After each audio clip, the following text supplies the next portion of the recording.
Assalamualaikum warahmatullahi wabarakatuh. Video kali ini saya akan membahas tentang masalah limit di akun laku ya teman-teman. Banyak sekali yang mengeluh bahwa akhir-akhir ini limit akun lakunya itu susah sekali untuk naik teman-teman. Nah ini kenapa sih alasannya dan kenapa kok limit kita ini nggak bisa naik-naik di akun laku? Padahal ada beberapa teman kita yang gampang banget menaikkan limit akun lakunya.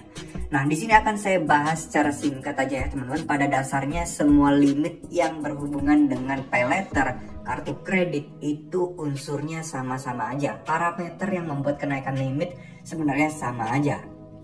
Nah sekarang apakah di akun laku ini kita bisa sih naikin limit? Dan sebenarnya bagaimana sih? Sudah lakukan segala cara, sudah ajukan BPJS, sudah daftar BPJS, sudah pakai dengan aktif tapi tidak naik juga teman-teman. Nah faktor pertama yang harus kalian ketahui adalah memang akun laku ataupun aplikasi pay letter yang lain ini bisa membaca slik OJK atau juga bisa membaca profil keuangan kalian. Datanya dari mana? Datanya banyak ya, kita nggak pernah tahu mereka punya data di belakang kita seperti data pinjaman online kita apa, histori kita apa, itu kita nggak pernah tahu. Tapi yang jelas dia mempunyai KTP kita yang bisa dengan mudah untuk dicek di slik OJK ya. Kemampuan kredit kita bagaimana, kemampuan finansial kita bagaimana, kita pernah hutang apa aja dan bayarnya bagaimana. Ini sangat-sangat mempengaruhi. Makanya biasanya orang-orang yang dengan kreditnya itu lancar dan bersih itu biasanya lebih mudah dan cenderung lebih baik untuk kenaikan limitnya. Nah yang kedua, faktor pekerjaan dan penghasilan kalian tiap bulannya. Nah untuk masalah penentuan faktor penghasilan ini cukup beragam ya teman-teman. Kenapa? Karena di sini selain kalian menuliskan penghasilan kalian tiap bulan, mereka itu juga mengecek dengan NPWP kalian ya. Dari NPWP kan kita diminta masukin NPWP juga.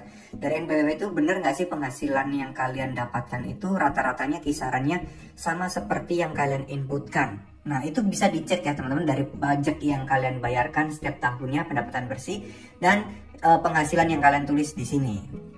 Makanya biasanya untuk orang-orang yang penghasilannya banyak baru di pertengahan tahun, nah itu biasanya tetap agak susah ya, meskipun penghasilan katakanlah 20 juta tapi dia baru mendapatkan 20 juta ini di akhir-akhir tahun di bulan Agustus dan belum ada pelaporan pajak yang baru.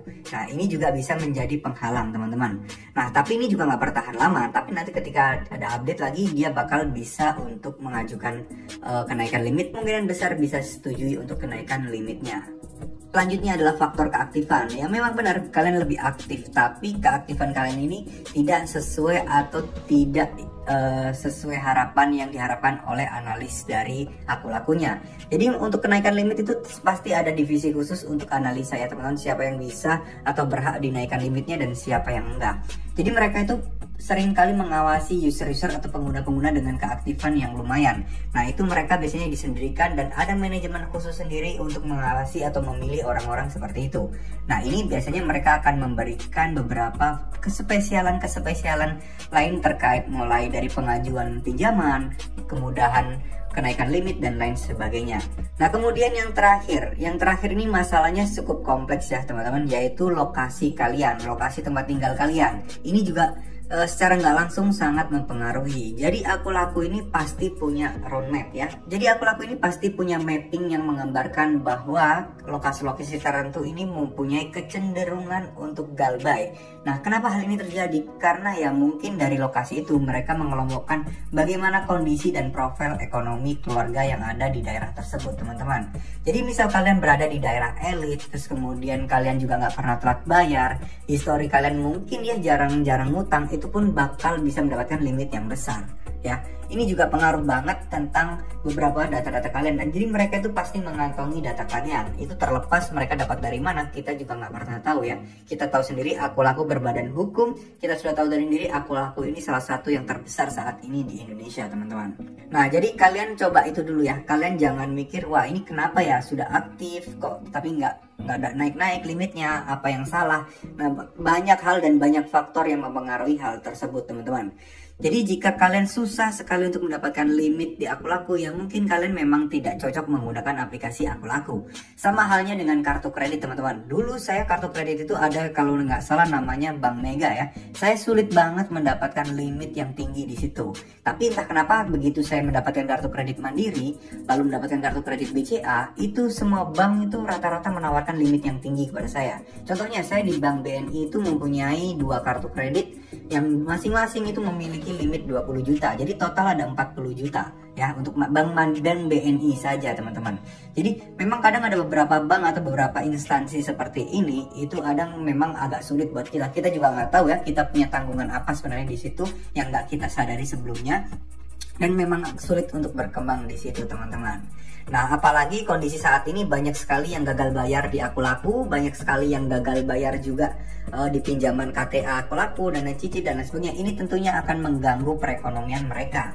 Jadi kan mereka juga uangnya nggak unlimited banget kan teman-teman. Jadi mereka pasti juga memikirkan untung dan rugi. Nah, kalau mereka dengan mudahnya menaikkan limit, dengan mudahnya memberikan pinjaman kepada semua orang, nanti kalau galway semua, mereka pasti akan terganggu cash flow-nya. Nah, sejauh ini aplikasi sudah cukup lama dan sudah cukup menurut saya perkembangan perusahaan ini sudah cukup baik. Jadi saya rasa mereka mempunyai tim manajemen untuk keuangannya juga sangat baik ya dibandingkan pinjol-pinjol atau pay later yang lain. Karena mereka bisa mempertahankan meskipun banyak yang galbay, mereka masih tetap bisa mempertahankan cash flow perusahaan dengan baik teman-teman. Jadi bukan berarti kalau limit kalian nggak naik, kalau dana cicil kalian nggak naik, itu juga bukan berarti bahwa profil ekonomi kalian turun, enggak ya, tapi bisa jadi juga mereka sudah over limit dari sisi Akulakunya, sehingga mereka tidak bisa menambahkan limit lagi, kecuali ada orang yang menutup akun dan lain sebagainya. Pasti saya rasa semua perusahaan seperti ini mempunyai budget dan mempunyai planning kira-kira dalam 1 bulan berapa banyak sih orang yang meminjam dan berapa banyak uang yang tersedia untuk dipinjamkan kepada calon penggunanya. Nah, seperti itu ya. Jadi ini sistemnya company, kita nggak boleh mikir secara gampang bahwa ini perorangan dan ini bisa kita nego-nego lah untuk naik limit dan sebagainya. Nggak bisa ya teman-teman. Ini semuanya terdeteksi sistem dan dimanage dengan orang-orang yang memang di bidangnya atau ahli dalam bidang keuangan seperti ini teman-teman.